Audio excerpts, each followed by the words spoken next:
You have a TV? No. I just like to read the TV guide. Read the TV guide. You don't need a TV. Television addict! Television addict! Television addict!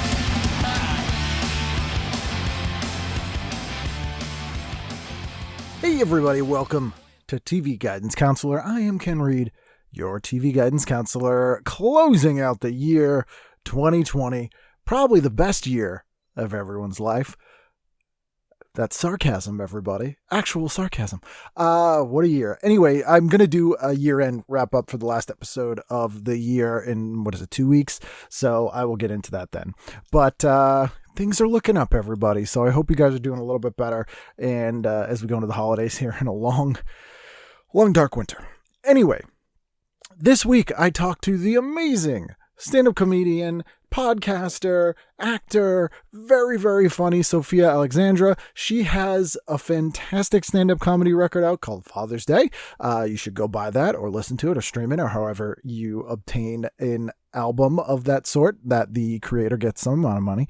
Don't steal it is what I'm saying. But I had a great time talking to her about TV and you will enjoy it very much. So please sit back, relax, and enjoy this week's episode of TV Guidance Counselor with my guest, Sofiya Alexandra. TV is my friend and it has been always there for me in time of need.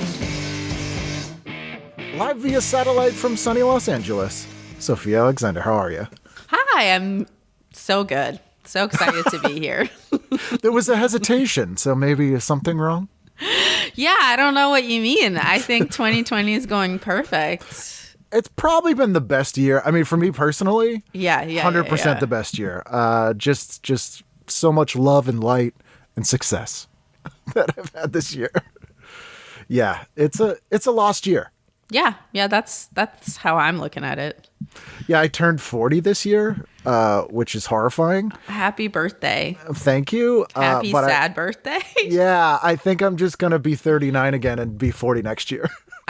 I like that. I think everybody gets this year back. Yeah, I feel like that would stand up in a court of law. Like Yeah. it'd be like, no, it was 2020, and they're like, that's fine. That's fine.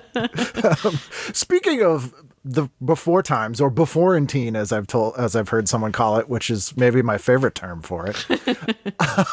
You picked an issue here from October 18th to the 24th, 1997, and always happy to see a Halloween issue. That's sort of a very special place in my heart. But you didn't move to the U.S. till you were like 11 or 12, right? Yeah, so I moved when I was 11 to Los Angeles from Odessa, Ukraine. And that happened to be in 94. Okay. I believe. So you had a couple years to adjust. Yeah, I didn't want to choose anything too early because it's like I was watching just reruns of like I Love Lucy and stuff and like trying to learn English. So I was wanting to pick something that was a couple years in where I was like already into the WB and right. knew about TGIF and anyway. So do you remember stuff that you watched in Ukraine?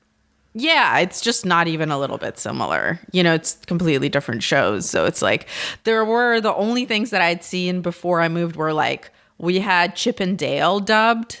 Okay. And we had Tom and Jerry, which we loved. And I think DuckTales again dubbed. So that was like my familiarity with American television. Was there some, I think it might be a Ukraine show, but it's like a mole rat. It's like a cartoon mole rat that is popular in Eastern Europe that I've heard tale of, but it might be after you moved. Yeah, I don't know about the mole rat, but our Tom and Jerry is Nu Pagadi, which is a wolf chasing a bunny. And it's really fucking good. Are there some online? Like, could you see it on Oh, yeah, you can totally look up Nu Pagadi. Nu Pagadi means like I'll get you, kind of. Okay. You know what I mean? Like, all right. Yeah. I'm into it. I like that. It's fun. And I think the animation is just like really good because it's old school like Soviet animation. It's so dope. it's like super 60s looking, like Yeah. sort of. Yeah, I love that. It looks really cool. So, I mean, we'll get into the guide in a minute here, but I have to imagine coming to the U.S. is culture shock anyway. But I think for even for people who live in the U.S., moving to Los Angeles is culture shock. Yeah. It was definitely different. Did you have an idea of what like Los Angeles meant when you were there? Like, this is where all the TV and movies are made. No. I also think like, I guess America thinks that everyone thinks about America all the time, you know? Of course we do. It's like the hot girl in school. It's like, what do you mean you guys weren't thinking about me? And it's like, well, sorry. We were a really big country too. Like I grew up in the USSR until it changed over. Like that's real big. Sorry, we weren't that concerned with like, I don't know, what was on TV and then. It's kind of far away. Yeah. Yeah. So yeah, we didn't, it wasn't like, to me, the idea of America itself was like, this is going to be so different and crazy, but I couldn't imagine how, you know what I mean? Yeah. And then when you get here, it's like just the amount of light and blue skies and like palm trees, that was just like shocking. And I think that's my first memory because I moved here over the summer. So I remember being like, just the way that Santa Monica looked, which is like where my family lived in like a rent controlled place. So it was just like, I remember going to the supermarket and I was like, it's the only thing that's as bright inside as like Los Angeles is outside. Right. And where I was from, it's like, yeah, of course we had stores, but they were all like more specialty. Like it wouldn't be all in one place. So just going and being like, oh, this aisle has like this, and then the next aisle has this, and then the next aisle has this. I was like, what the fuck is that? So I feel like to me, the whole experience of moving here is just like this really big, bright, like strange spot. And just everything was like the color of pools. You know, and no one has pools, but here, like the apartment building we moved into in like Hollywood that was really shitty has a pool, you know? Yeah. So just the fact that you can go swimming in that pool and it's for everyone, I was like, what? And the color of that pool to me is the color of Los Angeles, that like fake turquoise. Like even growing up in Boston, I pretty much had the same experience when I went to Los Angeles because it's like, it's so sunny and everyone's in a good mood here. And like even a shitty place, you're like, you have a pool and it's nice. Yeah. It's like, what? Yeah, it seems very, it's a totally different world for most people, I think, regardless of country. Yeah. And I think like just to me, like my memory of like going shopping with my mom would be like, you go to the bakery for bread and baked goods. You go to the vegetable store for vegetables. You know what I mean? Yeah. So it was just completely weird to be like, oh, that's not how this is. Right. It's not a small town. There's not like a candlestick maker. I mean, but I was from a big city. Like Odessa is a big port city. It's not like it was like a village. No, we had like big bright stores and you would go and you were like, this is really nice. It's not that. It's just the idea of operating in a style that like now is extinct, essentially. If you go to where I'm from now, you know, that's not weird. Right. It's almost like 1950s America where it's sort of like, yeah, to your point, specialty stuff. It's specialized. It's not necessarily small. It's just like, that's what they do. Yeah.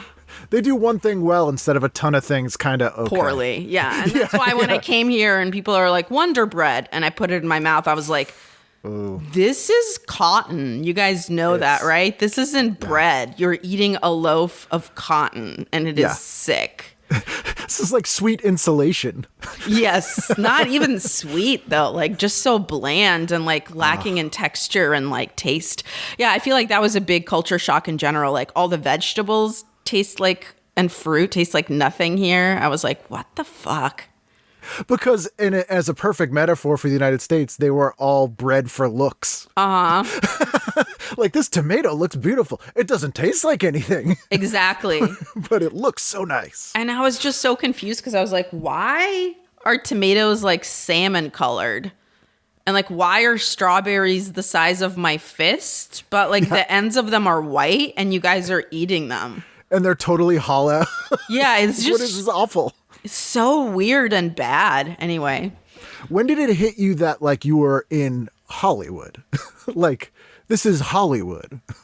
Or well, did it? When I moved to Los Angeles, we moved to El Cerrito Place right off of Hollywood Boulevard. It's like Hollywood and La Brea, essentially. Mm-hmm. So I think what people think of Hollywood, they don't think of going outside on Hollywood Boulevard and it being like junkies and like, you know, hookers and classic Hollywood Boulevard. Yeah, I think people don't know that like people who live in Hollywood live hard. And it's like a tourist, half tourist trap, half like Boulevard of Broken Dreams, to be like very fucking cliche. But you don't know that that is the Hollywood of the movies. So it didn't really ever connect. It was like confusing. When people would be like, what's it like living in Hollywood? I'd be like, you mean where everyone pisses on the street and the house next door to mine is on TV all the time for drug busts? Like, it's not that great. I don't know. One of my favorite assessments of Hollywood Boulevard is there's a guy named Mike Watt who's a musician. I know who Mike Watt is. Mike Watt. And he tells an amazing story about when he drove up to Hollywood for the first time from San Pedro. And he's like, I was such a hick, you know, I'm driving and I see there was like all gay hustlers up and down the roads, you know, like basically trying to get tricks. And he goes, I didn't even know that was a thing. So I'm like, man, all these guys are hitchhiking. They look like they're all going to the same place. Like you'd think they'd all like maybe charter a bus or something. And then someone's like, what are you talking about? He's like, well, they all seem like they know each other. I don't know. I'm like, no. That's adorable. Yes. And that's how the Minutemen started. Exactly. That's what they were called, the Minutemen. So let's dive in here. We have October, let's see, 15th, 18th, 24th. Was Halloween big when you were growing up in Ukraine? So we don't have Halloween. Yeah, Halloween is American. It was very confusing when I came here. I was like, first off, do you know you can just buy and eat the candy? It's like when I found out about drinking games, I'm like, where I'm from, we just drink. I don't understand what the game part is. I don't understand. Are you guys professionals or what's happening? Just eat the fucking candy. And also, I didn't love American candy, so I was kind of snobby and like, this isn't worth it. When I first tried candy corn, I was like, oh, okay, this is a sick joke. This is wax. This is not actual sweets. I as a non-drinker, I also don't understand drinking games. I'm like, wait a minute. You're playing a game to drink, but also like the penalty is drinking when that's what you want to do. I don't understand. It doesn't make any sense.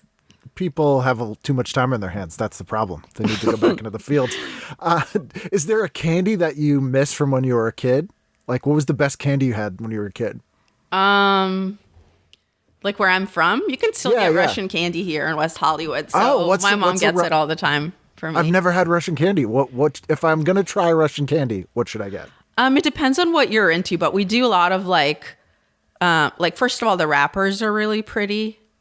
They're like, you know, shiny or gilded and like designed, and they're just really nice. I know that sounds like okay, but you see 1,000 Snickers wrappers and you're like, okay, whatever. But these are just like pretty. And a lot of them are just, things are covered in chocolate and there's different things like different kinds of nuts, different kinds of nougats, if you will, different kind of liquor cherries, that kind of thing.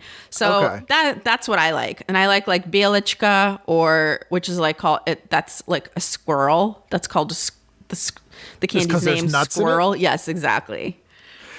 You get it.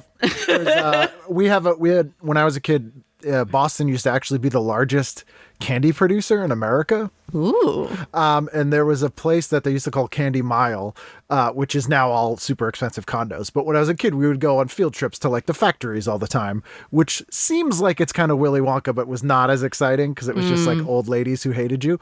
But there was a company called Necco that makes a candy called Squirrel Nut Zippers that the band is named after. Oh my God. I didn't know that was after a real candy. Yeah, they're basically like a peanut nougat, but they're like super old lady candy, like 1920s candy. They still make them. That's awesome. That's what I'm picturing, that covered in chocolate. Do you remember, did you ever dress up for Halloween? Or were you kind of a little bit too old when you moved here? I mean, I didn't dress up until I was like in high school, and at which point it wasn't like a thing. It wasn't really, you weren't like wholeheartedly into it. I do remember going to a bat mitzvah, which was, I think, dress up themed, and I wore a Batman costume, which essentially was just like a black unitard and a mask. Right. And it was highly inappropriate to just be there in front of everyone's family dancing to like Hava Nagila with like that on. So yeah. I mean, I'm sure everyone appreciated it. But so this is such a Halloween issue because they've launched Sabrina the Teenage Witch. So that's like the big thing. It's on the cover. There's a huge article in here about it.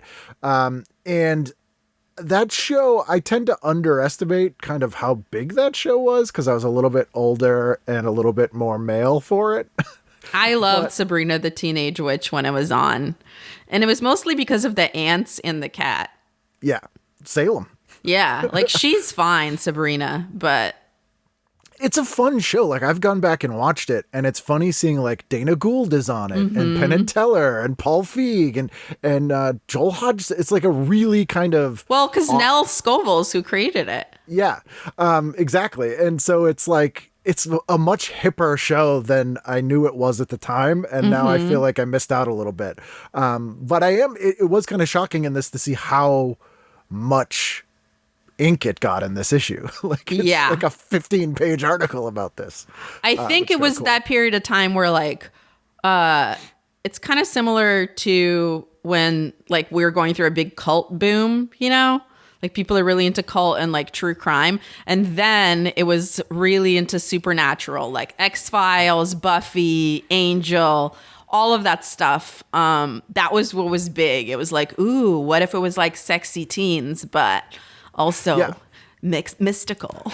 It's when they figured out that teenage girls like that stuff. Like any horror stuff before that on TV was always a little bit kind of like male oriented because it was like, yeah, it's like blood and stuff. And now they're like, oh, wait a minute.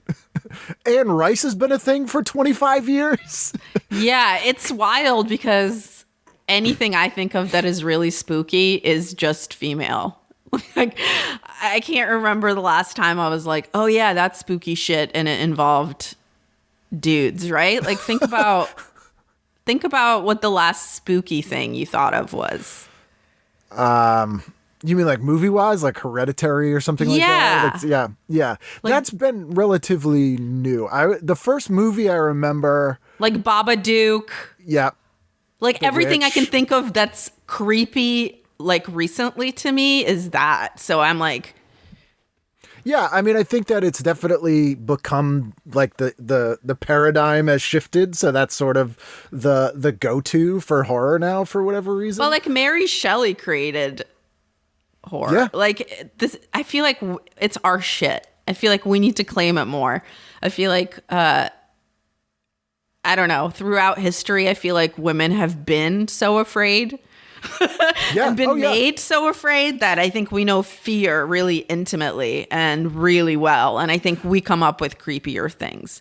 Yeah, Just I mean, that's a thought. No, I think you're right. And like when I try to understand the true crime obsession, and I've talked to my friends, they're like, oh, it's because like it's such a woman centric love of true crime. And they're like, oh, because we're going to get murdered all the time.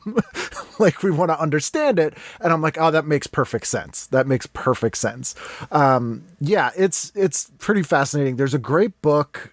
I can't remember the author's name, but she wrote it a year or two ago, and it's about the woman who created the Creature from the Black Lagoon makeup.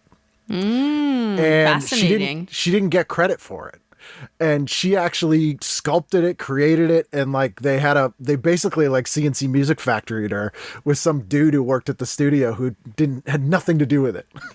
And so it's a whole story about that. It's very fascinating. But yeah, the Frankenstein thing is one of my favorites in that it's the whole like men creating life without a woman, and don't do that. Like it's, like that's not going to come out right. It's like, it's kind of fascinating. I love that stuff. But you're right. Yeah. It's, women I think do inherently understand fear a little more. Probably because I just think they're more sophisticated about fear. Yeah. Like men are more like, ooh, that hurts. Yeah. They're like, oh, I saw a guy hit in the nuts and now my nuts hurt. Yeah. Women are like, we will mind fuck you. Yeah. And you will not be able to sleep tonight. Yeah, you'll never be the same. Welcome to our world of nightmares. Well, I guess it's how teenage girls are just like the worst people ever to each other. So much more than dudes. It's just like, oh, my friend punched me. And then girls will be like, I orchestrated a 3-year-long gaslighting from my best friend in high school. And then we tried to get her put in an institution. Like, it's like, what is wrong with you? Patriarchy is a hell of a drug. That's what's wrong with us. It truly is. But we also have in this issue a very special exclusive Hey Arnold Halloween cartoon, which is pretty cool. I think I moved here a little too late for Hey Arnold, so I just skipped right over that. And that's TV fair. Guide, I'm sorry. It's quite all right. And then a big article on South Park in here, which had just launched, which is kind of insane. That was cool. They were like, these edgy guys are starting. Check out the park. Which I can't believe they're still doing. Yeah. And like themselves, essentially. Yeah. It's That's insane. so wild. I did enjoy, did you see the deepfake thing that they put out recently? I have not watched it, but I've seen the previews. It's very, very, very funny. Which I'm like, man, these guys have been doing this for like almost 30 years and they're still really good at it. That's not fair. So let's dive in. Saturday night, what are you doing? Okay, I am watching Sandy Bullock in The Net. Pretty good movie. Fucking love The Net. The Net still holds up, I think. It's John Grisham, right? I believe. Yeah, I think you're right. Yeah, it weirdly does. And it's got that sort of weird 90s view of the internet and technology. Which has come back around and now proven entirely correct. Yes. That's why The Net is so wild. It's like back then we were like, oh my God. But now it's like, oh yeah, actually that is just the documentary. Cool. Yeah.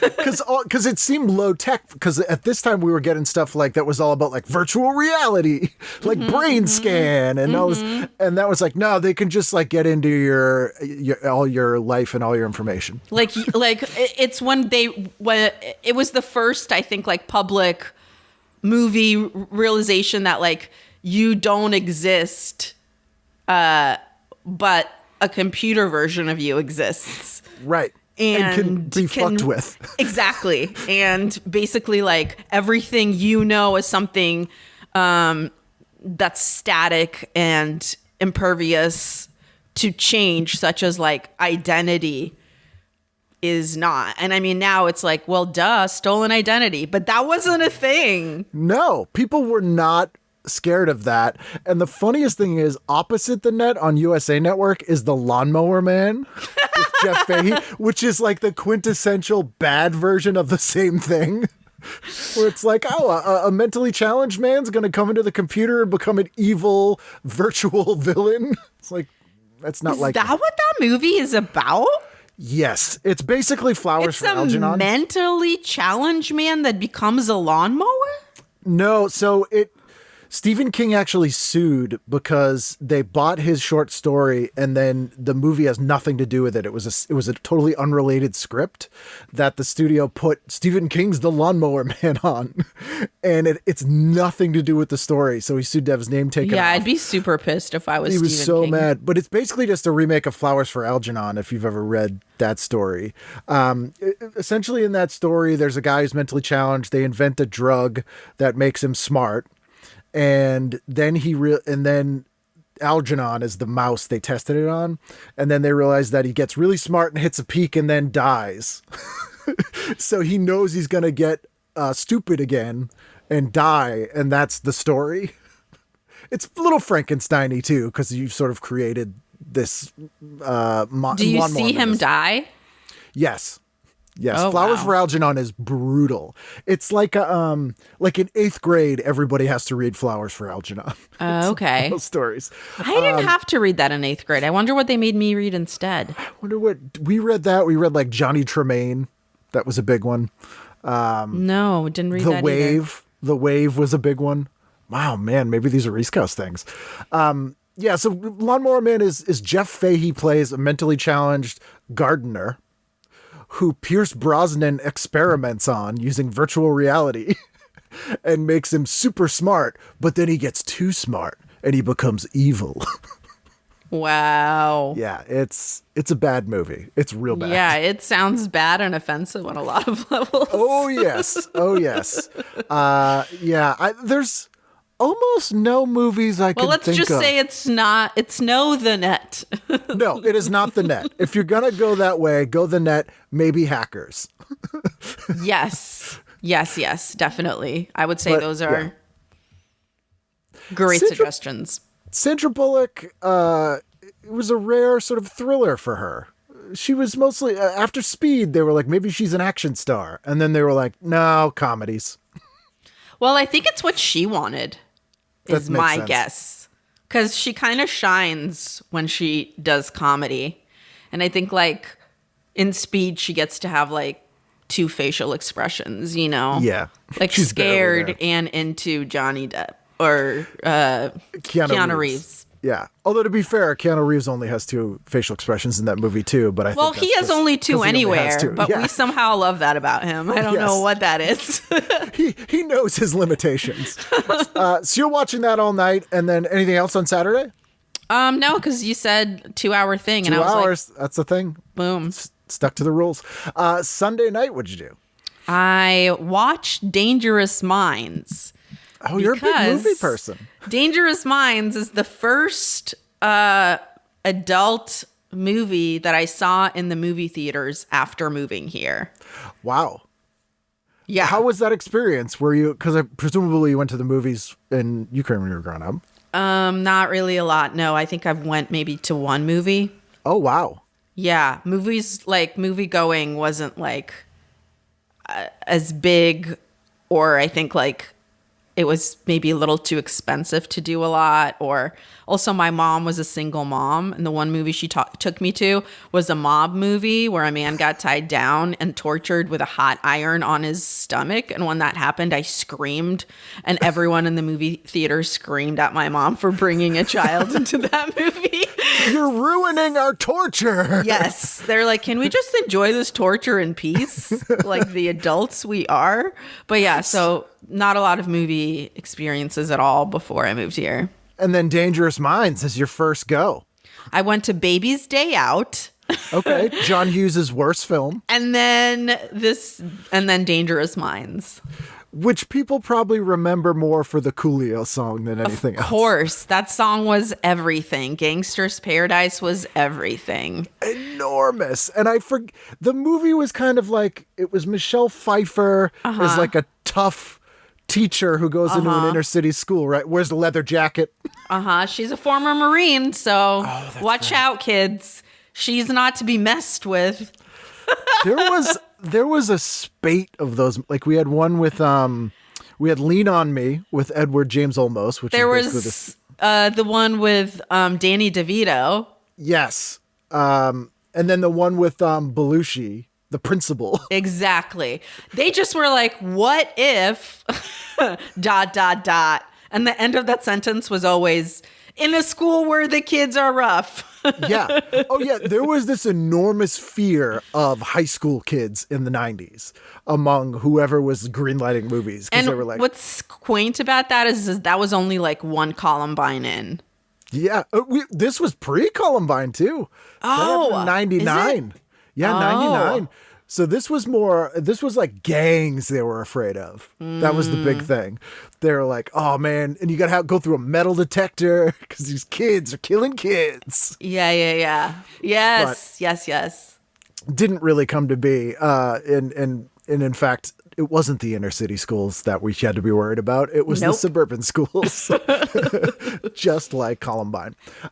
There's a great movie on this night that's a made-for-HBO movie, and it's called The Positively True Adventures of the Alleged Texas Cheerleader Murdering Mom. And it stars all one movie? That's one movie. And it stars Holly Hunter, Beau Bridges, and Swoosie Kurtz. And it's based on a true story of this woman who tried to get her daughter's cheerleading rival murdered. She tried to hire a hitman. That's like every Lifetime movie. Yeah. But this was like the first story like that anyone saw. Wow. And people couldn't believe it. They're like, this story's crazy. We're going to make a movie out of it. And then it was like every other week that happened. And it was controversial because they made, like, the girl didn't get murdered, but it's a comedy because that's such a ridiculous thing. Like, you have to make a comedy out of that. Mm-hmm. And people were like, you're making light of someone trying to hire a hitman. It's like, oh boy, if they only knew what was coming. Yeah, it's stupid. And then I see Christy Swanson here, who has become a horrible person, big Trump supporter.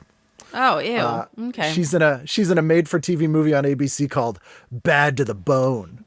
She's every man's dream if you can get past the whole murder and adultery thing. That's what the. I love that adultery is a close second to murder. They're like, if you can get over the fact that she's a killer, she also cheats. Look, I'm okay with the murder because that made sense.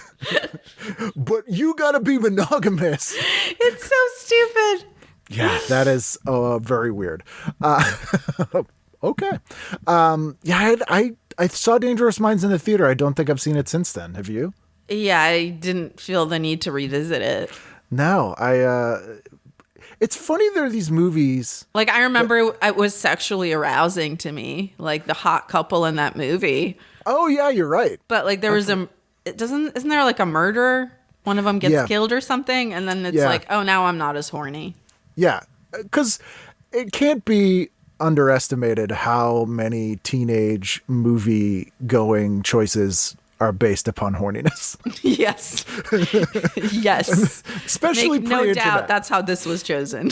Especially pre-internet. Like, it would be like, well, that could have a little something in there for My me. friend's grandma took us. Oh, really? Yeah. What did she think of it? I honestly don't remember, but that's a great question. Yeah, there are these movies that seemed like massive cultural phenomenons that then just completely gone. Mm-hmm. No one brings it up anymore. It just, like, it never existed. It's not. You like never know which things are gonna stick. It's weird. No. Yeah, like, I'm shocked that, speaking of Halloween, that Hocus Pocus has become like this huge movie. I've never among the seen generation. that. People say it's not a good movie, right? But It's people love not. it. People love it. I get why people love it, but it's not good. Okay, yeah. And again, I was a little older. They actually filmed it here in Salem, Mass. And when I was 14, 15, I went and watched them like film stuff. So I was excited. I'm like, they're filming a movie here. This is great. And then I went and saw it. I was like, this is stupid. But it was a failure then. No one liked it for like 10 years. And then all of a sudden people are like, best movie ever. It's like a kid's movie, right? That people are just like, it's like a nostalgic thing, right? It has to be. It has to be. But I'm trying to think if there's even movies that aren't like a nostalgia thing that have popped up that people are all of a sudden like, this is the greatest movie ever.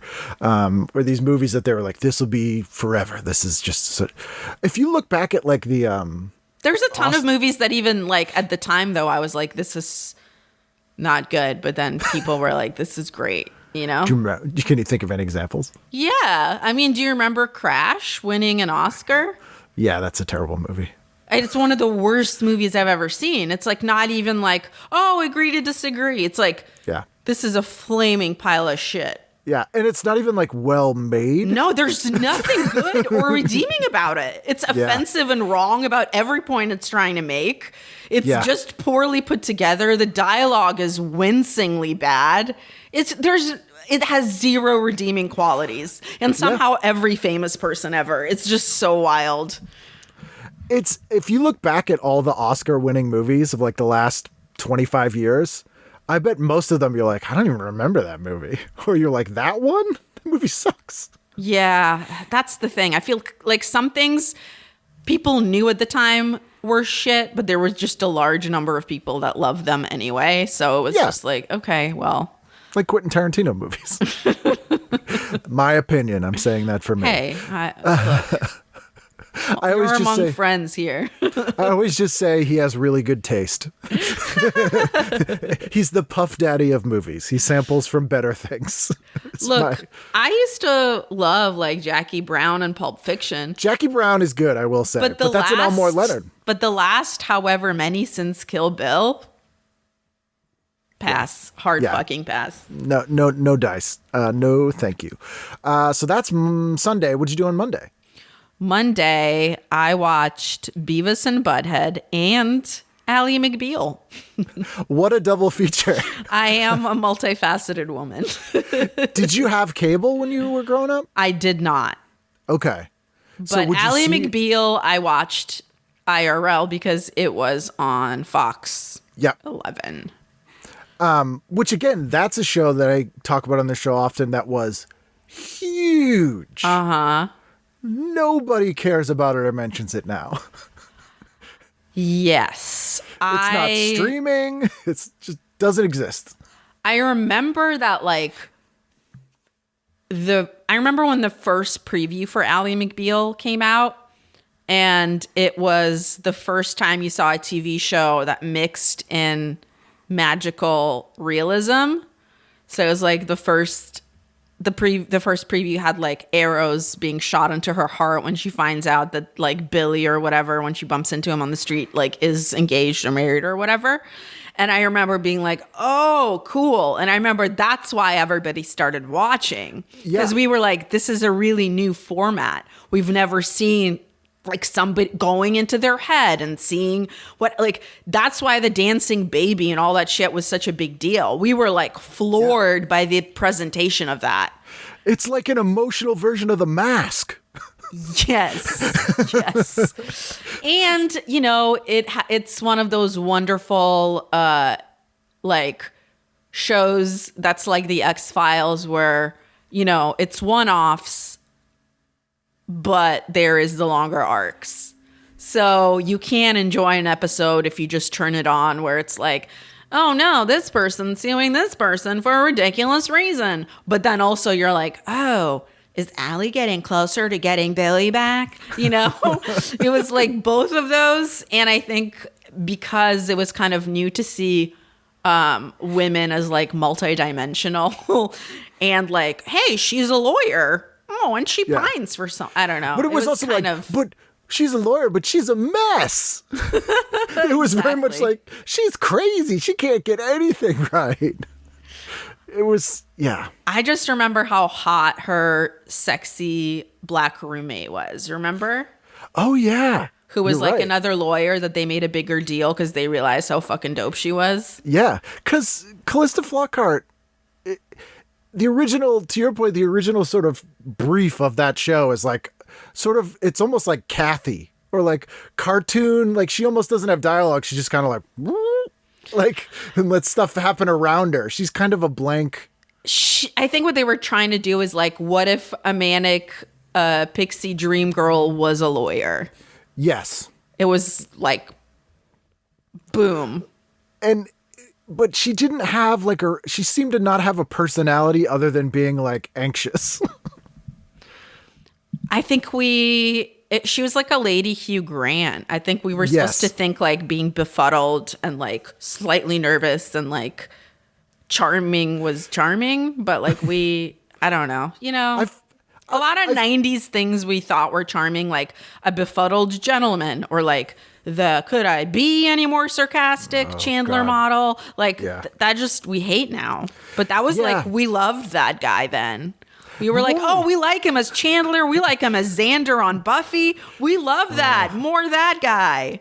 And now you're like, that guy's just so fucking annoying. Like, why are they hanging out with that guy? He doesn't like them. He's kind of an asshole. Like, he ruins everything. Wasn't it Ally McBeal that was like Robert Downey Jr.'s big comeback initially? Yes. That's the thing I remember the most. which I feel bad about now. This show, it's like, it's woman-centric, front of our woman. I'm like, oh yeah, the Robert Downey Jr. comeback show. But I just remember that it's also the comeback show for Hooked on a Feeling, because that's what that baby danced to. That's right. How the dancing baby. But again, that was an enormous cultural phenomenon. Like if you Huge. They made commercials with that baby, remember? If you're like, hey, dancing baby, everyone's like, oh yeah, Ally McBeal. And now nobody would know what you're talking about. No fucking clue. Nobody. And it's, again, these things that were huge and then they just disappear. Beavis and Butthead was a show that I've grown to love, but I hated at the time. And reason was they would show videos that I wanted to see because they'd show like the weirder videos. And I would just be like, shut up. I want to watch this video. It was, but I recognize it being funny now. I think then I was watching it because my like neighbor friend watched it, and I like understood that there was something of a cultural phenomenon about it, and like I would repeat things from it, but I don't think I quite got it at all. You know? Do you remember the show that you took the most about American culture from? Like, is there a show where you're like, this taught me the most useful lessons? I mean, I think anything and everything I watched in the 90s, I feel like if my personality and like my likes and dislikes and cultural proclivities are probably largely connected to what was on like regular ass television, no cable from 94, 96 to 2000. I am very similar in that way, and I didn't move from another country. So like my so-called life is my everything. Yeah, so that is Monday. Tuesday, what'd you do? Tuesday, October 21st. I watched The Birdcage. Oh, another big movie here. Because I didn't have cable, so I'm like, ooh. And did you have a VCR? Like you weren't renting stuff either, right? I rented very little, like just later on with my friends in high school, you know, but not like so much that I was any kind of a movie buff. I really missed out on a ton of movies and had to catch up. What was the number one thing you were like, I have to catch up on this the first? Like, what was the thing you couldn't believe that you had missed out on or felt like was the biggest hole? I mean, I thought like Star Wars was going to be it. And then I finally watched it and it was in like my late 20s and I hated it and was bored and I turned it off right away. And like no one, you couldn't tell people that. People are so upset when I say that. Yeah. But yeah, I think like a lot of what we take for granted as like canon is just nostalgia and loving it when you were a kid. And I think a lot of the movies that I love, I can admit are bad also. Like what? Like books or hold on, let me think of what I know is bad but that I love. Oh fuck, hold on. You might have to cut out the giant pause until I come up with it. I'm gonna double it. I'm gonna edit it so that it's like 2 minutes. No, whatever you think of it. But it is fascinating to me, and I'm sorry to continue harping on this, but to your point, you're sort of immune. You've been inoculated from the nostalgia part of American culture to a degree, because like I love Nelly and Chingy and stuff. So like, yeah, you know, there's like early 2000s stuff that I'm like, over my dead body, you will take, you know, Nelly's greatest hits from when he had the Band-Aid on his face, like, you know, out of my hands. You know what I mean? There's things that I'm like, why would I go to bat for country grammar? I would. I don't know. I just would. Some things just hit your soul and that's what you like. Yeah. And it's good, but it's not like, I'm not going to be like, oh, it's like the most profound rap of your life. But like, will I still pop my pussy to it? Absolutely. Hey, we all will. Yes. Thank you. I mean, but like, there's movies that I think are still good that I loved then. Like, for example, Drop Dead Gorgeous, I saw in movie theaters as a teenager, and it absolutely holds up. It's a great movie. Love it so fucking much. And like Jawbreaker, which is another one of those like less famous 90s teen movies that's so dark and wonderful. But like, I feel like those are the good version of the things that like end up holding up. But there's, of course, movies that are like, let's see, this movie is bad, but I love it. She's All That.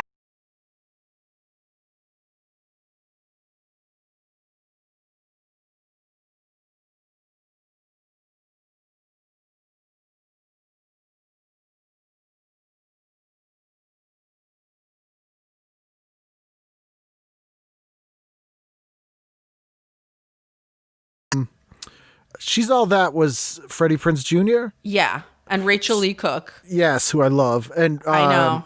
So pretty. Josie and the Pussycats is such a good movie. Yeah.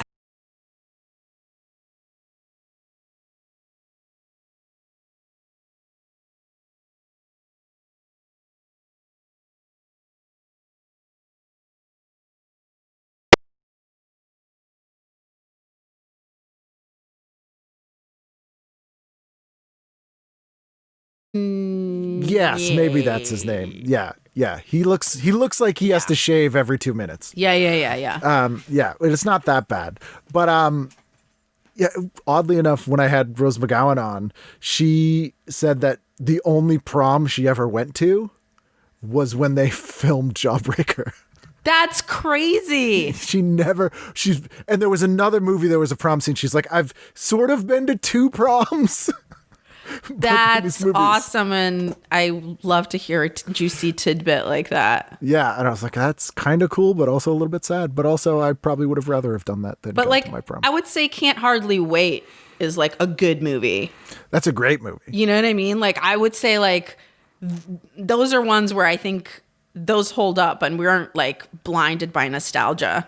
But I feel agree. like there's movies that are like, you know, like what Dangerous Minds was, where like it was a phenomenon at the moment. We were all so into that song and we were like, that movie, but like it wasn't anything. No, it just, yeah, that's probably the best example I can think of that era. You did pass up that night. We have the show Soul Man, which is Dan Aykroyd as a priest who rides a motorcycle. Okay, I'm sorry. People are probably going to hate me. I already said I wasn't a fan of the original Star Wars. I'm also not into like Blues Brothers or the cult of that kind of film where you're just supposed to like love the guys so much that something without like a story or anything that is of value really is somehow good because you get to see them like wail on the harmonica or like whatever it is he does in Soul Man. I just feel like I hate Anchorman. For that reason. For the similar reason where I'm like, this isn't really funny. I feel like everyone in it is having a great time. But this to me feels like I'm like watching someone else's party. And I'm like, yeah, I mean, it seems fun. I fucking loved Anchorman. I walked out of it and walked right back in and saw it again. And then it became like Austin Powers was in its day. Yeah. Where every single person quoting it made you want to die. Yeah. Like I loved Napoleon Dynamite when I first saw it. I'm like, this is really funny and weird. And then same thing. I'm like, you've managed to kill this, everybody. You've killed it. You executed it. So that show was not great. And then there was a show with Annie Potts and Tim Curry called Over the Top. And they ran a hotel together. And is it like Fawlty Towers? Sort of. Because I fucking hate Fawlty Towers. I hate that kind of humor. That like arrogant, unlikable character kind of thing? No. Where it's like, oh no, we've double booked the hotel and the boss is here. Right. You don't like farces. No, it's like really annoying. I hate it as much as I hate when like a whole movie could be solved if like a person read a damn note or left a fucking note. Right. Like if that's the biggest problem in the movie is one of y'all didn't fucking talk to the other one, I'm so upset the whole time. Right. Or feel like, if we had cell phones, this movie wouldn't be a thing. Just fucking hate it. Leave a note. Oh, I'm not cheating on you. I'm going to meet my brother or whatever the fuck. Right. Like, just be a normal human being. I hate movies that are that. I'm not a murderer or an adulterer. But obviously Annie Potts and Tim Curry, incredibly talented. I like both of them. They've done amazing stuff. Tim Curry's everything. She's delightful too. He's my favorite when he's playing a villain, though. Like Darkness in Legend. Oh, or like Pennywise in It, obviously. Mm-hmm. He's just so good. Incredible in Clue, Rocky Horror Picture Show. Yeah, he's great. The Worst Witch. But this show, this will tell you everything you need to know about the show. This is the promo sentence to try to get people to watch this comedy. At this hotel, the nuts aren't confined to the minibar. Oh no! Why did you do that to me? That's like I have to take a shower. That's horrible. That's the worst. That's so upsetting. That's the kind of thing if someone pitched that, you'd be like, you're fired. Like for even. Well, it sounds like it's a parody. Like it sounds like if we right now were joking around and we were like, oh yeah, like that's like if a show was.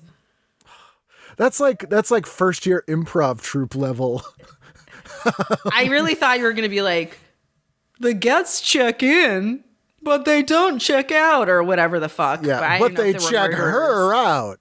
Like they're kind of like, yeah, that would have been better. We could have pitched that show and saved that cast as a better thing. But the Birdcage, that movie, I haven't rewatched. That's another movie I haven't rewatched. And I don't know how that's looked upon by the LGBTQ community these days, but that movie was huge for presenting gay people to like my dad and like people who were like, oh no, that seemed okay. It was the will and grace of its time, you know, where now when we watch it, we're like, oh, this is cringe in a lot of parts, but its heart was in the right place. Yeah. And like the Birdcage has some really beautiful acting. Like almost everybody in that movie is hilarious except for Callista Flockhart. And the hot guy who plays the son. Right. Who I'm like, he's not in college. He's 35. Why are we doing this? Anyway, but yeah, like the way that they have Hank Azaria do an accent of, I don't know what country he's supposed to be from. Yeah. Colombian? I truly don't know. That was clearly his idea as well. Yeah, it's like when they were like, oh, it's good on The Simpsons when he's Indian, so of course this will be great. Yeah. So yeah, that was really upsetting, and there was a lot of like, this is what it is to be a masculine man. That was kind of really interesting. Like, I'm not even judging it because it's a really interesting time in like to watch human beings attempt to define what gender roles are, right, and what gender roles are and how they separate from sexuality. And you can see how messy it is and like not completely developed. So I feel like one reason I like to watch The Birdcage is like you can see all the seams, you know, as we're trying to stitch together our like newer philosophy on what it is to be queer. And like as a bisexual person, I'm like, there's in their world like nothing that's gradations really even exists. Oh yeah, like, it's sure totally, trans, bi, pan, non-binary, any of that is like, of course, light years away from the understanding of like, oh, Nathan Lane is the gayest because he acts like a woman. Yeah, it makes him the gayest man. It's just like a lot of it is very strange. It's interesting. Scott Thompson from Kids in the Hall made this point once that men dressing up as women was always seen as funny because humor is funny if you knock someone down from a social status. So a man dressing as a woman for decades was them lowering down a couple rungs on the ladder socially, so it was funny. Whereas a woman dressing like a man was generally not funny because they were like dressing up in a weird way. So we're talking like Milton Berle, the 50s through the 80s kind of stuff. But it's kind of it's like a weird opposite of punching down. Yeah. It's offending someone by pulling someone down to somebody else that's actually more offensive to the people you're pulling them down to, sort of, I guess. Just the entire idea that the way to make fun of inequality is for a man to dress up or dress down, quote unquote, as a woman is like, you are not understanding how to make fun of inequality. Yeah. That's why blackface isn't funny. Right. And that's why you get stuff like Tootsie and all those things. But it's funny when I think about it now and seeing like how amazingly mainstream popular drag is and not seeing it's humorous, but it's humorous because of the character of the people that do it. Like they're very big and funny and like bitchy and catty, and like it's a whole personality based thing, not funny just because they're dressed as women, which is totally different from the humor that you would get with something like the Birdcage. Yeah, well, drag is like, well, first of all, drag is really complicated. And like, right. I have a lot of trans friends that totally disagree with each other on whether they like drag or hate it. And I think the thing about drag is it's performative. Right. And it's based on heightening. I think that is a difference between like heightening the idea of something as opposed to being that thing. True. I mean, I'm just thinking of like, because there's one thing about drag that's like, oh, if you're quote unquote passing, that's one kind of thing that is its own problematic level of like, ooh, you're winning, I guess. But the more, I think, impressive and cool parts of drag are parts where the drag artists aren't trying to be the most real woman they can be. They're trying to heighten, their version of whatever it is they've created. And the ones that I think are the most artful are the ones that are like the most outrageous and interesting, and not the ones that are just pretty or the ones that look the most like a real quote unquote girl, which isn't really even a concept, Yeah. It's so many movies when I was growing up, like the joke would be like, hey, it's Arsenio Hall dressed as a woman. And he showed up to take him out on a date. And he's like, uh-oh. Or like in like Risky Business where, the first sex worker that Tom Cruise calls is like a big black drag queen. What about the episode of Fresh Prince of Bel-Air where Chris Rock in drag is who they have to take out? And it's like, oh no, what could be, and then the idea is, oh, Chris Rock is a girl. And the ugliest kind of a girl is a girl that was born a man. Right. Which is so fucked up. Yeah. Or I mean, like in Martin, the Shanae stuff was like every single week, and it's just, to me, it's so different that with the drag stuff, it's weird to me again, like my dad watches Drag Race, and it's a different thing, but it's like, up until the 90s and even the 2000s, like the joke was just that it was a guy dressed as a woman. Yep. That's it. We've done nothing else with it. We don't need to do anything else. But like, isn't that funny? And now you can't have that joke anymore. A, because we're a little bit more progressive, but B, it's not funny now because society's changed to a degree. It's not inherently funny, which is good, I guess. Yeah. And the thing is like, parts of the Birdcage very rightly skewer, people who are closed-minded or politicians that, rule from a religious standpoint instead of like a human standpoint, and that bring religion into government, which is like obviously not great. And there's a bunch of funny gags like, oh, like, how do you act straight? Like, you put a giant cross on the wall and like Christian. And so there's jokes about like, you know, being Jewish. Oh, Goldman, whatever the fuck, Coleman, all of that. Like, none of that is anything that's going to curdle in a real bad way, you know? Right. Whereas the other stuff, it's like, some of it ages well, some of it ages poorly. But the good thing about watching it is you can see the evolution. I don't know. Do you find that, do you ever try to convince people younger than us about stuff like that? Where you're like, no, you have to understand the context and intent behind this. It's not, they're trying. You know what I mean? Yeah. I mean, I feel like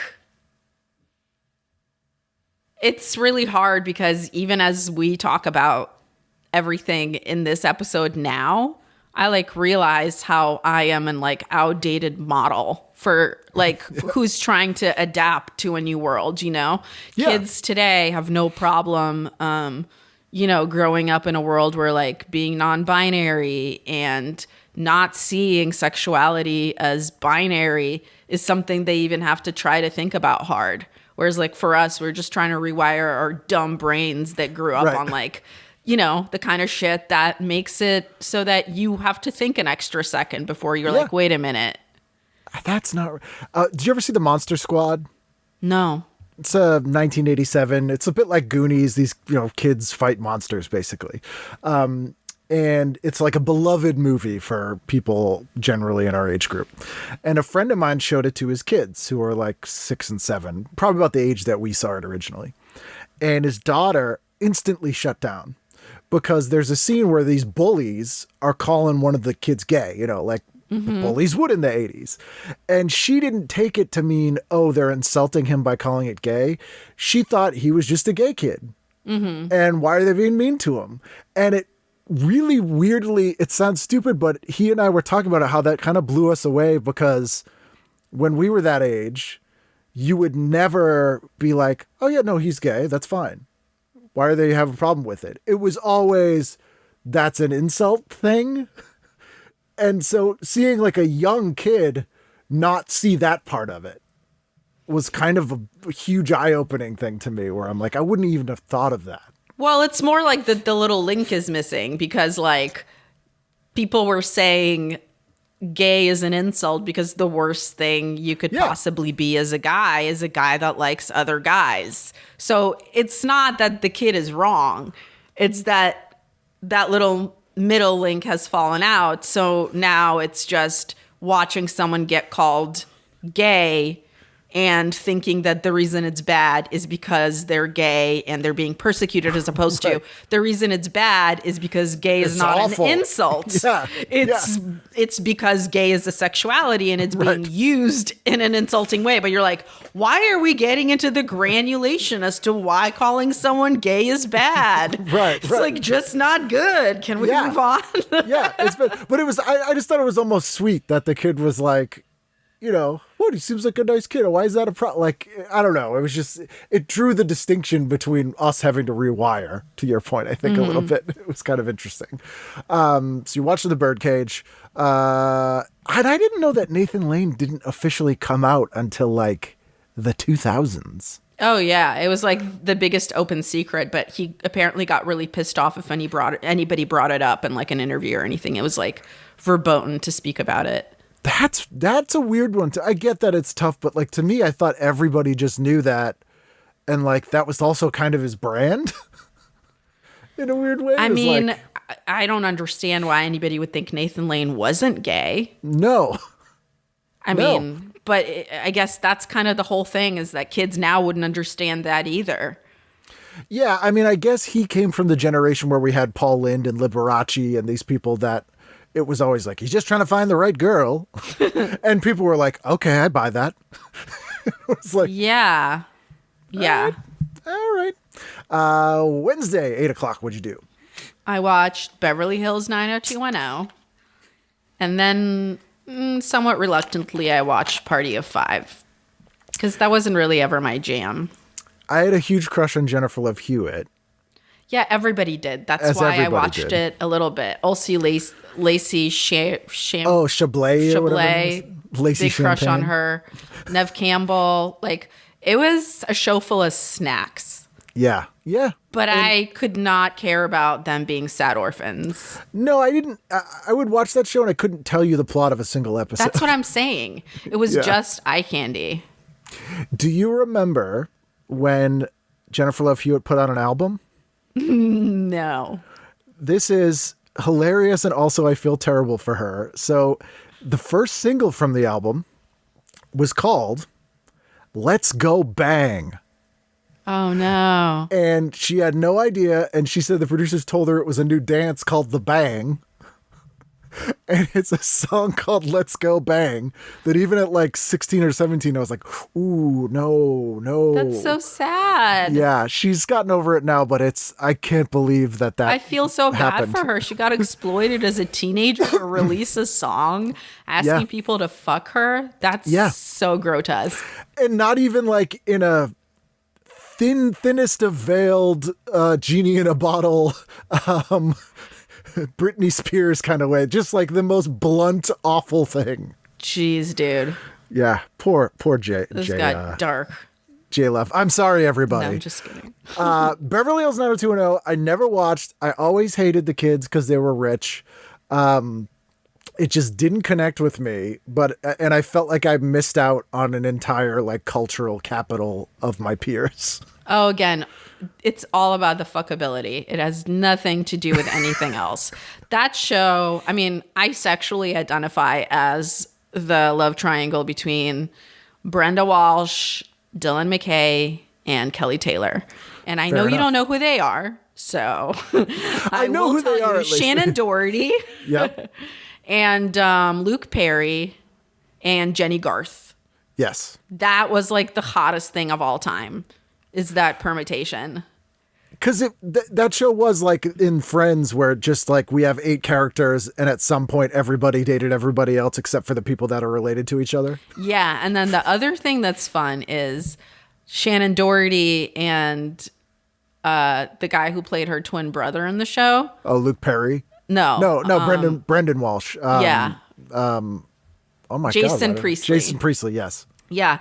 So basically, they were kind of sexually attracted to each other. So if you watch the show, you're like, why do the twins have so much chemistry?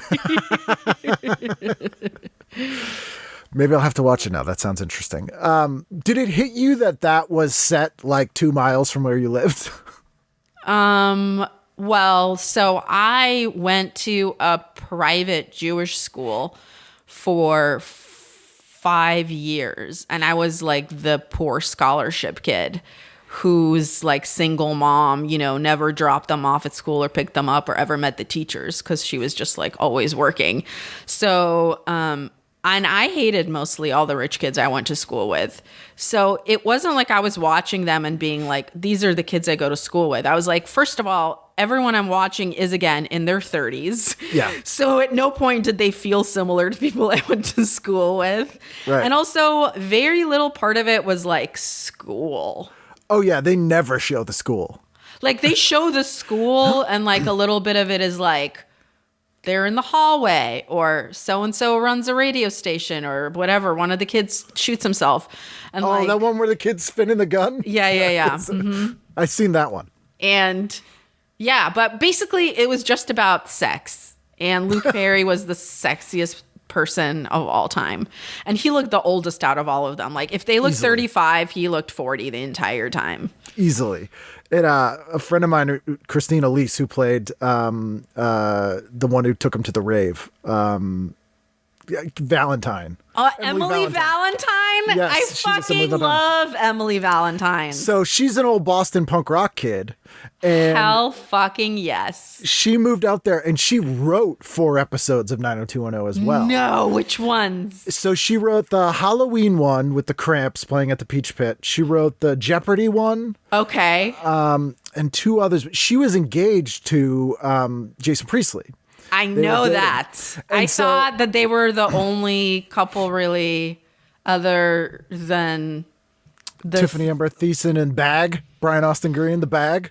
No, I like Tiffany Amber Thiessen fucking with everyone, but I didn't really like her in relationships. Yeah.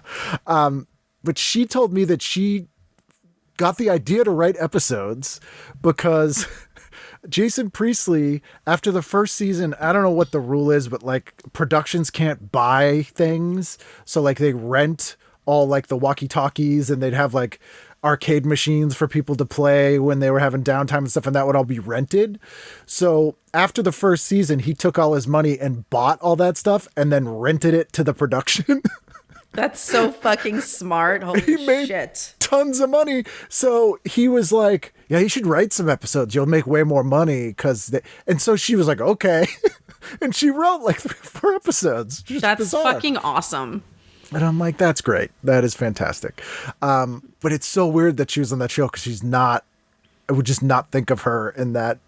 But that was her whole thing. That was her whole thing on the show is she's unlike anybody that like Brandon's ever dated or unlike any of the kids. So it's actually, yeah. Wrong side of the tracks. And she's like more interesting and she wears a beret and her hair is bleached. It's like, it was a whole thing. She's got a little dangly, I think like a cross earring or whatever. It was a whole vibe. She's dressed like a guardian angel in New York. Thursday night, what'd you do? Okay, so Thursday brings me to my favorite fucking show, Living Fucking Single. Oh, you mean the real Friends that got ripped off for Friends? The OG Friends, yes. Yeah. And look, there's a lot of stuff I like about Friends, mainly the writing. And of course, whatever, the acting's good. What I didn't love that somehow in New York, in the entire time there, they met one black person and it was Aisha Tyler. Yes. That's it. Harvard-educated, supermodel-looking Aisha Tyler. And and obviously there's a lot of really cringy gender roles and like weird anti-gay and trans stuff too. That is, I think, pretty standard for the time. But the thing that's amazing about Living Single, I mean, there's so many. I could wax poetic about Living Single forever. But the archetypes of the characters are not ones you really have seen before or since. Like, for example, my favorite character is Maxine Shaw, who is a lawyer and also the most bobo moochy friend you could ever have. Like, she makes the most money out of anyone other than Kyle, and she's always at their house eating their shit. But we know people like that. That's like, what's so great about it. It's normally the way sitcoms work is like, oh, you're a lawyer, you're stuffy. Or, oh, you're a lawyer, you're type A. And it's like, no, they do a really great job of, you know who's type A? Khadijah, who founded her own independent black fucking magazine. Called Vibe. And it is... she's the type A one. And you would normally be like, oh, she's the creative one. That means she's like loosey-goosey and artsy. Nope. Then there's Regine, who is very bougie, very superficial, and also so funny and great at physical comedy. They're all great at physical comedy, which is just... Then we go into Sinclair, who's the most sweetest, dopiest, loveliest kind of little sunny spot. And then Overton, who's the most good-hearted handyman. And Sinclair's trying to be an actor. Whoever's ever trying to be an actor on any show on TV is never a Sinclair. No, they're always It's a Joey Tribbiani. Yes. Yeah. So, like, all of these archetypes are incredibly, like, new and different, and the way they're put together is great. What about fucking Kyle? Kyle Barker with his incredible voice and him being a completely, like, what's the word? Yuppie, I guess? Yeah. Like a black yuppie? A buppy? I don't know. And also really... soulful and in a weird way underneath all that stuff, like kind of a deep character underneath all of the money and the whatever. So I just feel like I could watch a show where even just one of these people was a star. But the fact that they got them all together, woo, and it went so for good. 5 or 6 seasons. Like it was on for a while. It should have been on forever, but yes. Yeah. And it to your point too, even just aside from the fact that we're seeing black characters on a show like this that we'd never seen before, it was, especially in the 90s, incredibly rare to see any depth in a character on a sitcom. Like they weren't just an archetype for joke purposes. Like when in a lot of shows in the 90s and the sitcoms, one of my pet peeves, even on Friends, is the jokes could be said by anyone in the cast and it would be the same joke. And Living Single, the jokes tend to be very specific to the character. Like they're not just interchangeable. They don't all have the same voice. And that's really hard to find in a multicam sitcom after like the 70s. Because it's hard to do. Yeah, it's incredibly hard to do. And the fact that they don't do the thing where everyone just dates each other. Yeah. They have one couple that is on throughout, Sinclair and Overton. And then they have the one off and on couple, which is my favorite couple in all of television, Kyle and Max. And I have never been hornier than their storyline. Do you remember the one where they dance? Yes. Oh my God. Like there's so many parts where they're so fucking hot together. And and we also don't really see that dynamic frequently where the people who have the love-hate relationship don't necessarily end up together in that like the Cheers, Sam and Diane kind of way where it's like, it's so intense. Yeah, it's not. Yeah, because that almost never actually happens. It's like sometimes you just hate people because they're an asshole. I'm glad that I've Living Single was never a massive show. It was like a moderate hit. It like kind of just went under the radar for Fox for years. And I'm glad that I'm seeing more people kind of discover it streaming now because it's on a few of the services. And seeing how well it holds up and doesn't feel dated weirdly. No, not at all.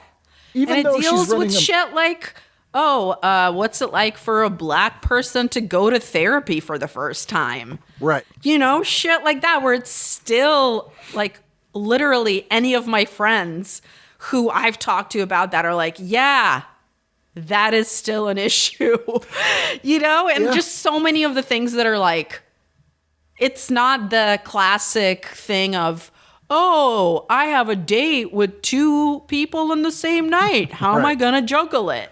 Kind of plot. And it's not Jefferson's like, oh, they're black, but they're successful and it's weird. Like they're making people uncomfortable. Like, you know, and it's funny because I don't like the show Martin.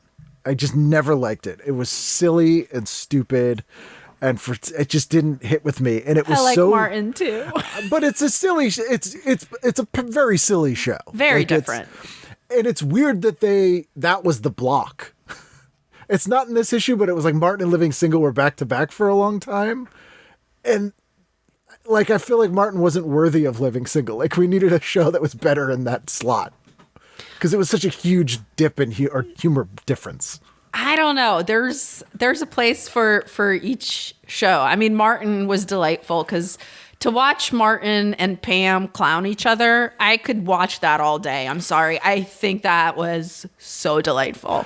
The relationship between Martin and Gina is so great. Tisha Campbell's Gina. Yes, it's Gina, right? See, that was one of the things I was like, she's too good for him. Well, yeah, she but it was date him. For a while. It was really charming and good. I guess maybe I'll revisit It had a that. really sad like ending though. So did it really? Well, like they weren't speaking by the end. Oh, in real life? Yeah, in real life. So the finale, it's like they break up. It's like the saddest thing. They're not even in the same scene in the end. They're like on the phone in a split screen.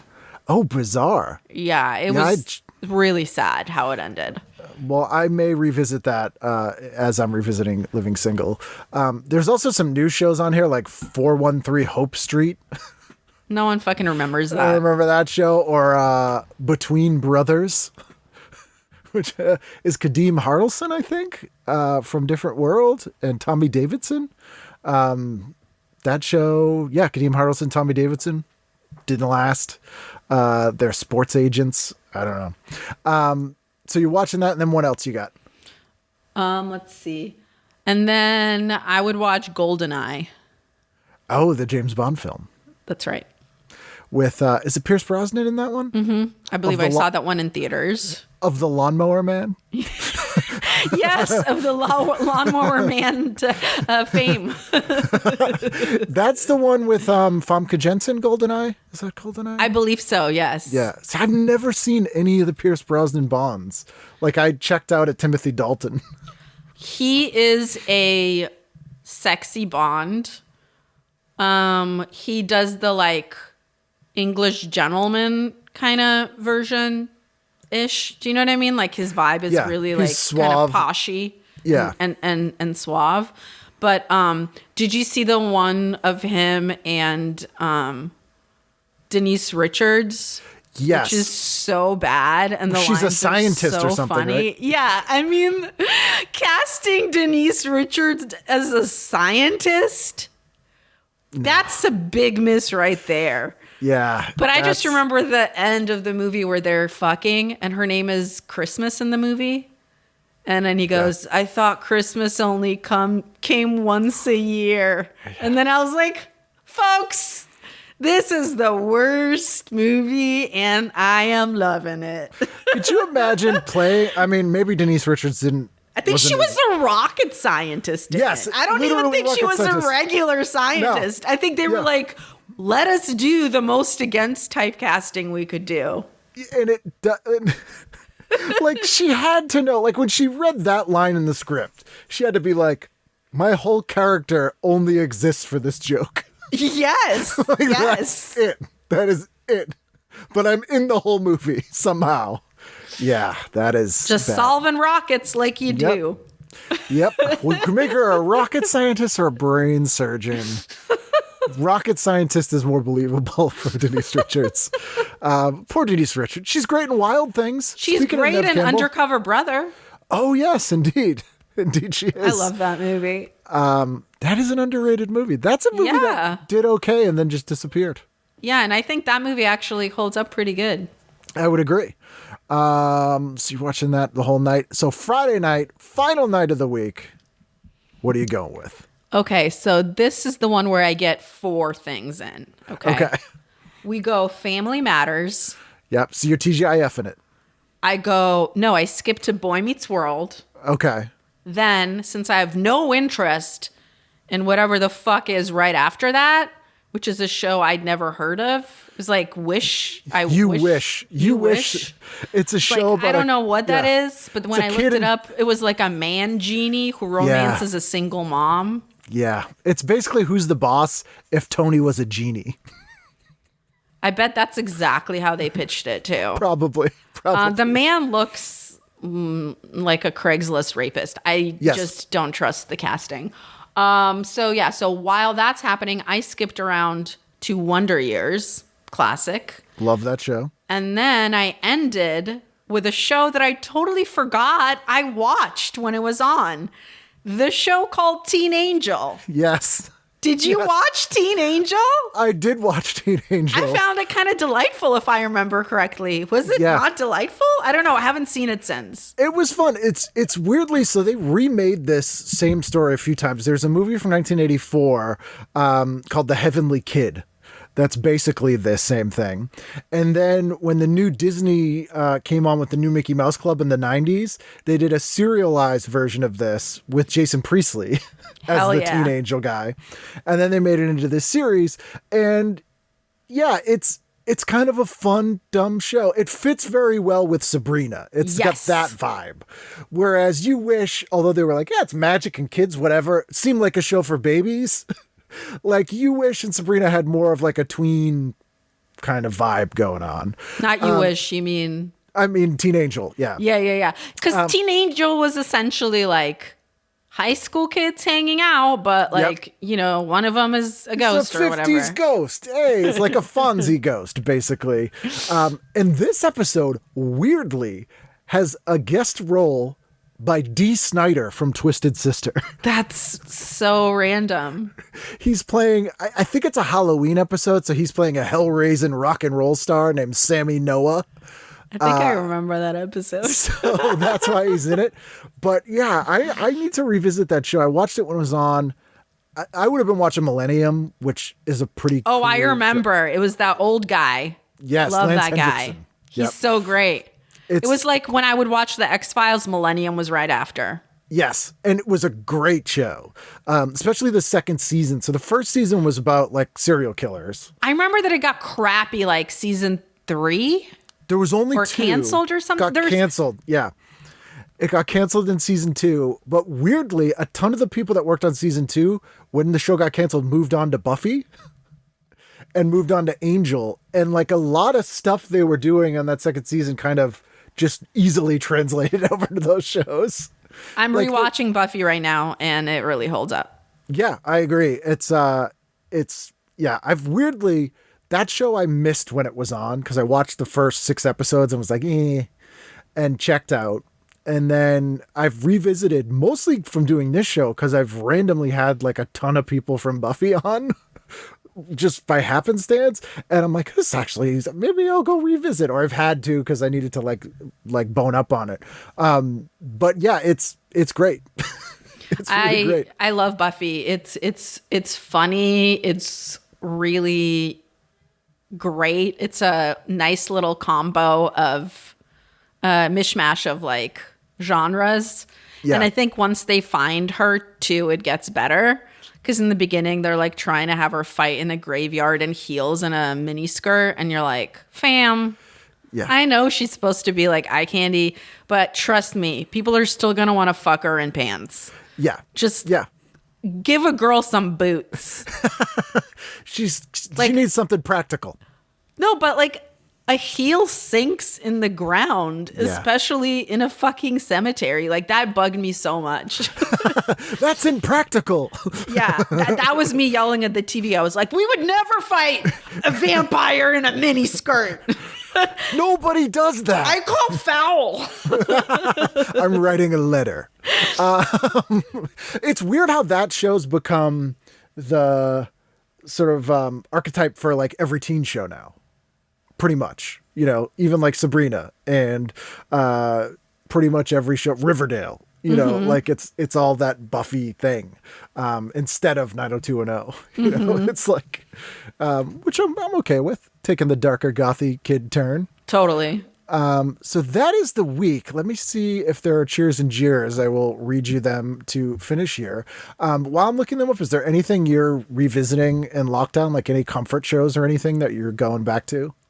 I've already done The West Wing, which was like crucial comfort watching because it was like, remember the quaint times where our leaders respected the institution of the presidency? Remember we had a president?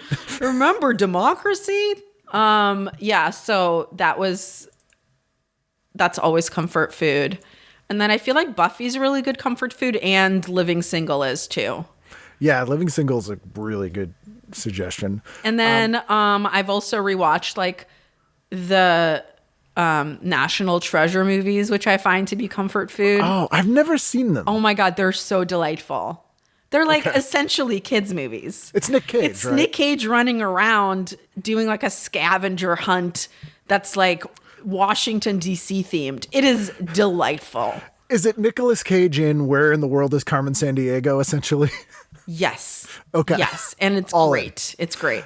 So yeah, you can watch those. That's a really nice, comforting thing. And then let's see, what other movies do I find comforting? There's something. Well, whatever. That's good enough. That's a good list. So TV Guide is not just opinionated. I mean, not just informative. It's opinionated, and it cheers and it jeers. So I'll read you the cheers and jeers from this week in 1997 and see if you agree or disagree with these. This is a pretty jeer heavy week. We got 3 jeers. Is this like an OG version of tip of the hat, wag of the finger? Yes. Okay, so great. TV Guide would get super bitchy in this column because it's not attributed to anyone either. It's like an anonymous column. So it's this staff just basically like hate blogging publicly. Exactly. And so this week we only have one cheer and 3 jeers. So we start with a jeer. To Going Overboard, CBS's Nash Bridges introduced its newest cast member, Kelly Hu, who I love, and a storyline that had Nash and Joe trailing her as a suspect around the city of San Francisco. Then this is pretty impressive. Jeer within a jeer.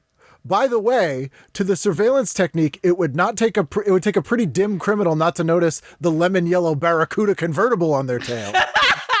Anyway, they're right though.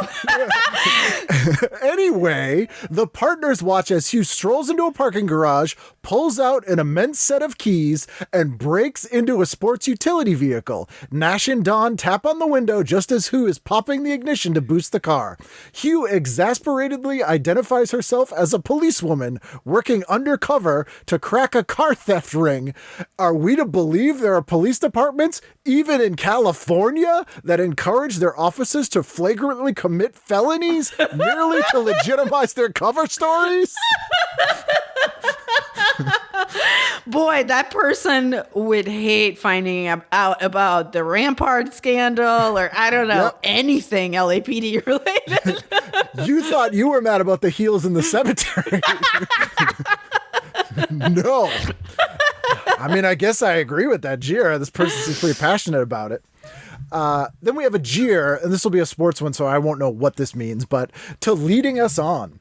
At one point during coverage of the NFL game between the Philadelphia Eagles and the Minnesota Vikings, all 3 TNT announcers took turns raving about the disseminating block the Eagles running back had delivered. What? The Eagles, I literally don't know what this means. I think it's like they weren't happy with the play. Okay.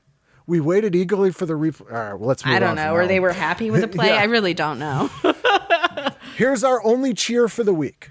Cheers to hitting on all cylinders. We love the intelligent mix of quips and clips that ESPN's Sports Center delivers. Where else could we learn, as we did recently when Kenny Mayne was updating us on the cart result, that race car is a palindrome? That's what they cheered? They're excited. That race car is a palindrome?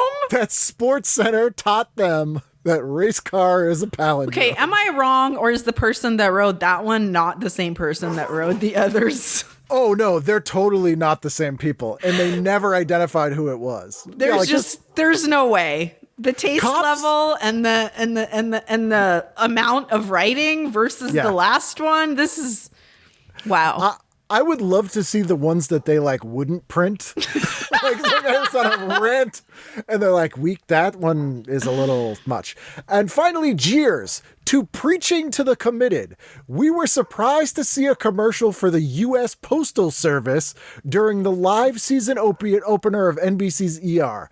We don't understand why the post office has to advertise at all. They've already got the job, and we can't believe they're budgeting so lavishly. A 30-second spot on ER costs $560,000. That's pretty pricey real estate. Suggestion to the Postmaster General. Hey, why don't you advertise on the basement-dwelling UPN sitcoms and knock a nickel or so off the price of our stamps? Jesus.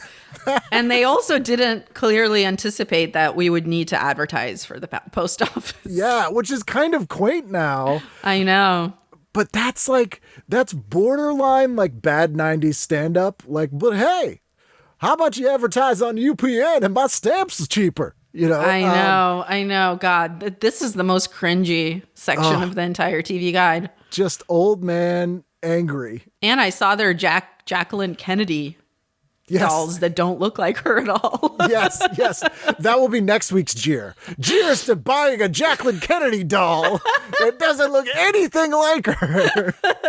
Costs 3 installments of $39.99. Yeah, it's, different time. Well, thank you so much for doing this. I'm glad we were able to finally make it happen. Thanks so much for having me. It was really fun.